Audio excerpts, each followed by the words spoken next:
Hello my dear students of class 12.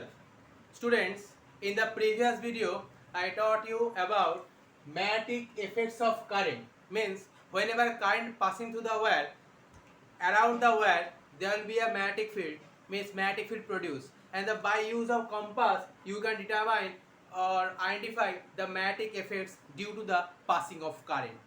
And I also discuss how to calculate magnetic field, the value of magnetic field given by Biot-Savart law. So you know about the Biot-Savart law. dB vector, dB is equal to mu naught by 4 pi. Here mu naught means permeability of free space. Say with me, mu naught by 4 pi I dl. This is a current element. I dl sine of theta by r square. If you want to write, this is called Biot-Savart law. So if you want to write the Biot-Savart law, if you want to write in vector form, you can write as in a vector form. Then you can write like this: dB vector I dl cross r unit vector. Okay, or you can write as r unit vector equal to vector r by mod value of r. So you can also write vector r by mod r means r cube. Understood? So please write in your copy. You can express Biot-Savart law. Vector form of Biot-Savart law is a vector form of Biot-Savart law in three ways. You can write any of it. I dl cross r, I dl cross r by r cube. This is the vector form of Biot-Savart law. After doing the vector form of Biot-Savart law or Biot-Savart law, we can we already done the applications, the first applications for long straight current carrying wire. If this is a finite wire, think a finite wire. So this is a finite wire of length L, and now we going to determine the magnetic field at a distance A, P, point P, and this is a current carrying wire I. So student, whenever a current passing through the wire, there will be a magnetic field produced, and you have to determine the magnetic field at the point P. For that, what you have to do, you just join these two portions, okay, and find the angle from A point to that point. Suppose this is a phi 1 and that point is phi 2. So if there is a two angle given, phi 1 and phi 2, then you can determine the magnetic field at the point A, magnetic field at point P. How much? B. Magnetic field expressed at B. So for magnitude value you can write only B. B equal to how much? You know the formula. The last video I have done it. Mu naught by 4 pi I mu naught by 4 pi I by A. A means the distance from this point to that point A, and you can write sine of phi 1 plus sine of phi 2. So student, this is for finite wire.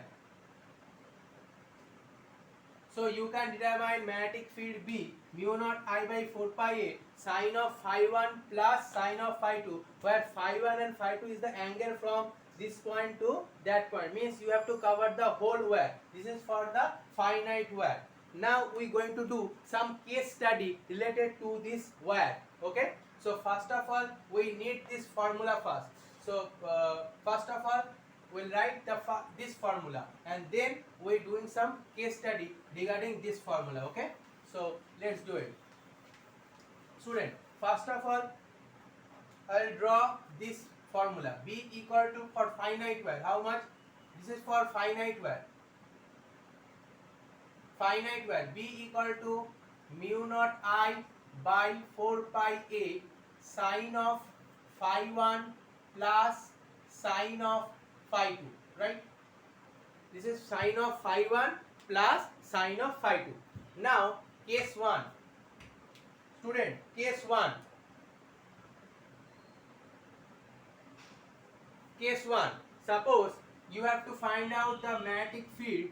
This is the wire, and you suppose they are asking to find the magnetic field at the top of the wire, means this portion. Suppose the wire, now you want to find out at the top of the, this is the P point, not this point, this point. means the top of the wire. Suppose it's a P point. You have to find out magnetic field at the point of P. This is a current carrying wire. You know, this is a current carrying wire. Understood? So in that case, you know, student, the dl vector, here the dl and the distance a, this is the distance a, then dl and distance a both are in same line. So dl and distance a or r, actually I have taken in the Bar-Savart law, that means r. So dl and r both are in same line. Same line means theta equal to how much? Theta is equal to 0. And you know the Bar-Savart law formula, dV equal to mu naught I by 4 pi r square dl sine of 0. Okay, so dl sine 0 means 0. So at the point P, there will be magnetic field B equal to 0. No need to calculate magnetic field B. So at the top of the wire, there will be the magnetic field 0. No doubt about it. So this is case 1. Okay, please pause the video and read it. You remember this portion, case 1. Next, case 2, student. Okay, written. Please pause the video and write it down. Next, case 2, student. See, case 2. Case 2. Are you getting, students? Are you getting, students? Case 2. See, case number 2. Case number 2. Case number 2 for infinite wire. For infinite wire. For infinite wire, student. For infinite wire. Infinite wire means, think the wire, actually the wire goes to infinity, no end. So for infinite wire, the P point, if you want to close the point P point to infinite wire, then it will also running out. Okay, so you could not actually it means the phi 1 how much? Phi 1 equal to 90. This is called 90. Understood, student? Then phi 1 will be 90 because the wire, this portion will not meet because this is an infinite wire. Are you getting, student? Infinite wire. So from the point P, if you want to meet, okay, it will not meet. So you know phi 1 equal to how much? 90. Here also phi 2 equal to how much? 90. So if you put in this formula, so B for infinite equal to how much? Mu naught I by 4 pi A. Then sine of phi 1 means 90, student. Phi 1 90. So put 90 plus sine also 90. So 90 plus 90 means sine 91, sine 91. That means 2. So mu naught I into 2 by 4 pi A. So B equal to how much? Mu naught I by 2 pi A. Remember this thing. So this is for infinite wire, student. Write it down. Mu naught I by 2 pi A. Understood, student? Are you getting? For infinite wire.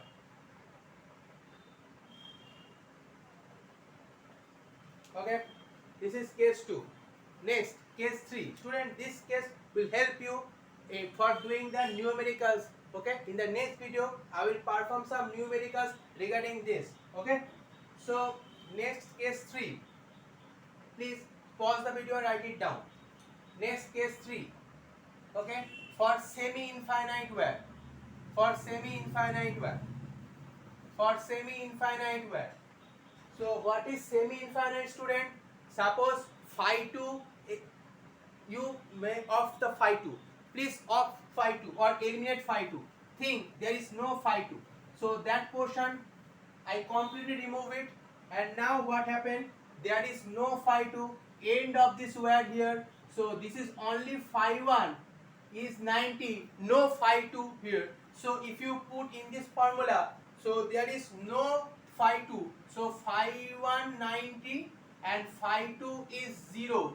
This is for case 3. Semi-infinite. Semi-infinite means one portion off and one portion finite. So this is called a semi-infinite. Half portion infinite, half portion infinite, upward portion infinite, but the lower portion off. So phi 2 equal to 0, phi 1 90, phi 2 equal to 0, phi 1 90, sine 91.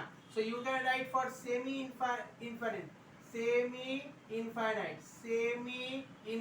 equal to mu naught I by This is for 1, so 4 pi a.